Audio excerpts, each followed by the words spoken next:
The Young Award winner currently makes just under $3 million a year. I have seen guys go out and try to spend it all in 1 week.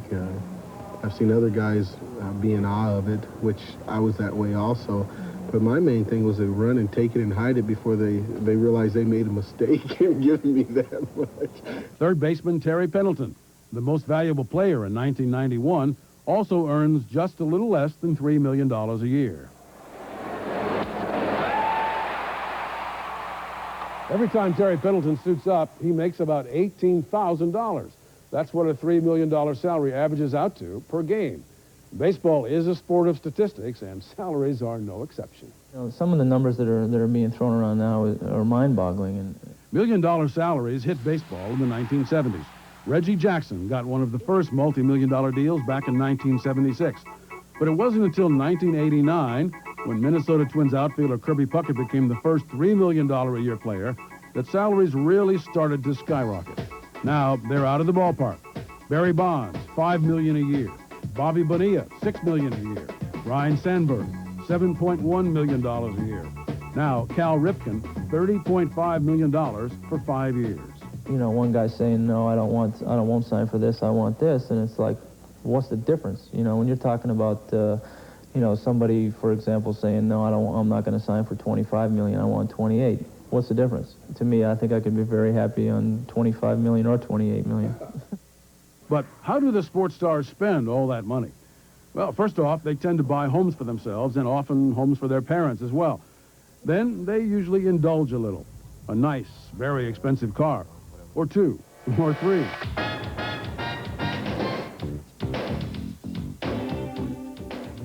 I have a Mercedes, Porsche. I like a couple other cars I could probably afford, but it wouldn't go well at home. All these guys have the nice cars. Here's Terry Pendleton's car. This is an automobile right here. He gets any scratch on it, he's ready to kill. And, of course, very fast cars are also popular. For example, Ron Gatt bought a $240,000 Lamborghini recently. These guys take their cars pretty seriously. Some guys invest in small businesses, restaurants, nightclubs, hair salons.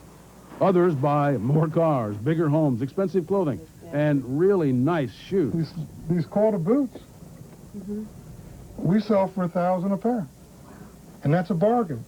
These are shoes that sell from $1,200 to $1,500 in most stores.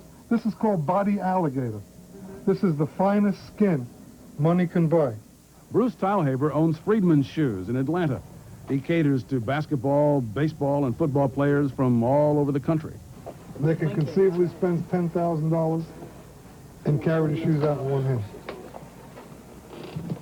These shoes cost Mariano $350. Most stores sell them for $6. Shoes. A pair of shoes, that's crazy. You should see these shoes. $32 right here. That's all I need. No, My you'll dad will never kill see me. him in a $1,000 pair of shoes because he doesn't have a shirt with a collar on it. Mike Hostetler and Brad Woodall both are pitchers with the Braves, but they're not in Atlanta, and they're not making the big bucks, at least not yet. We hope to go to Atlanta right away, now, today. For right now, Mike and Brad play for the Greenville Braves, Atlanta's AA farm team. The same team that cultivated Tom Glavine, Dave Justice, Brian Hunter, and half a dozen other current Atlanta players. Wave Chipper Jones to the plate. The Greenville Braves have won 100 games. Greenville is the hottest minor league club in the South. It won an unprecedented 100 games this season and went on to win the league championship as well. Go to Richmond, baby. Go to AAA, baby. But even playing on the best farm team in the world is a world apart from big league status and big league money. Most of us have to get another job in the off season, you know, make ends meet till we go back to spring training. Sometimes we wish we can have a job during the season. After years of living like college students, some guys go overboard when they hit the big leagues.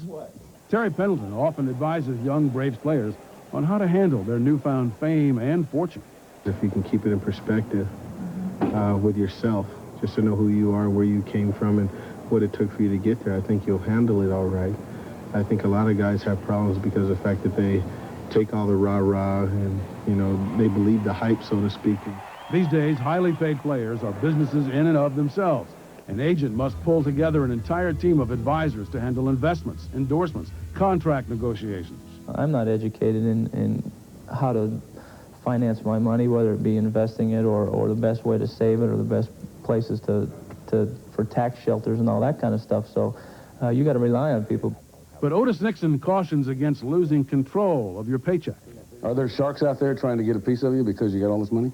You go through that. I mean, I've been through it, and every guy you probably talk to, you try to get somebody you can trust. You don't just hand over your paycheck and say, here, take care of me, and rely on that. I believe in getting my paychecks, and then we start from there by sending out, this is what you take care of, this is what we're doing, everything, just to make sure everything's in order. Tom Glavine is only 26. It wasn't so long ago that he was unknown to the public. Married just 2 days ago to Carrie Dobbins and trying to lead a quiet private life in North Atlanta, Glavine says that fame is great, but it's been an adjustment for both of them.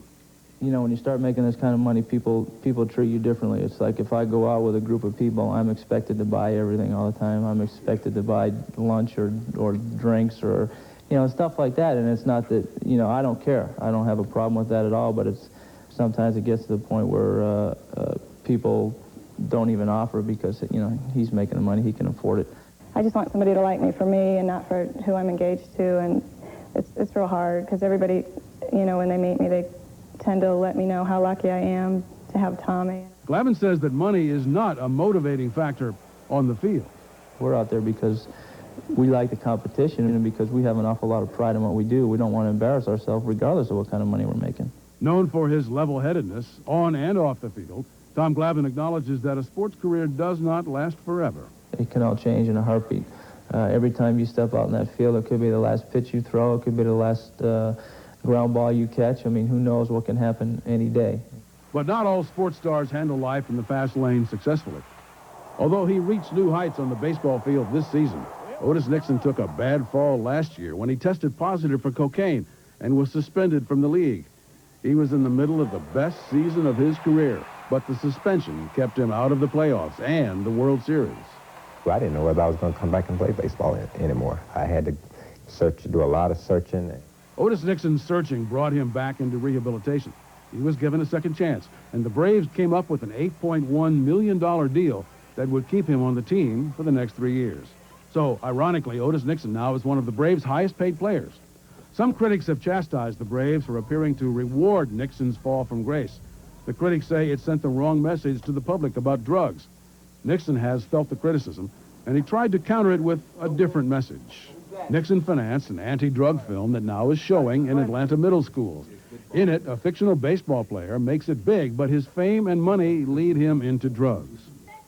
Nixon has put $175,000 of his own money into this film, and he then convinced many of his famous colleagues to appear in it for free.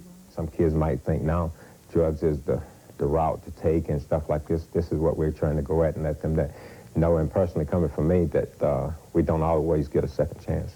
Nixon has used that second chance to stay drug-free, and he played great baseball this year. The Braves' investment in him paid off for Nixon emotionally and financially. The Braves' payroll will undergo some more big changes next year as key players, including Tom Glavine, become free agents.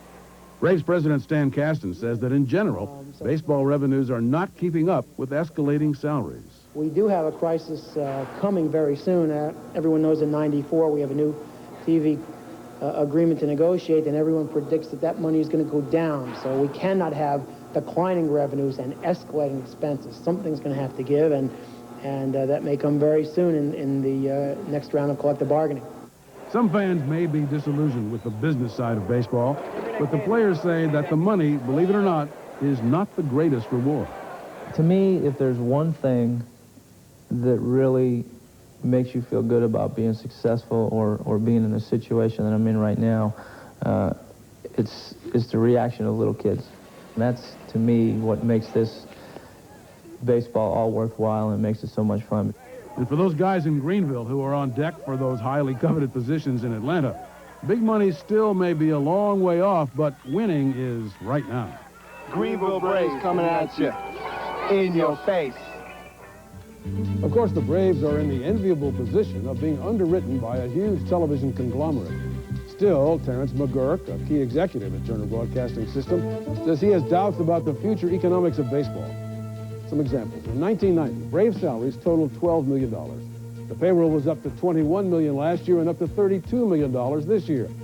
We can't even guess what another year and another World Series experience could add to that bottom line.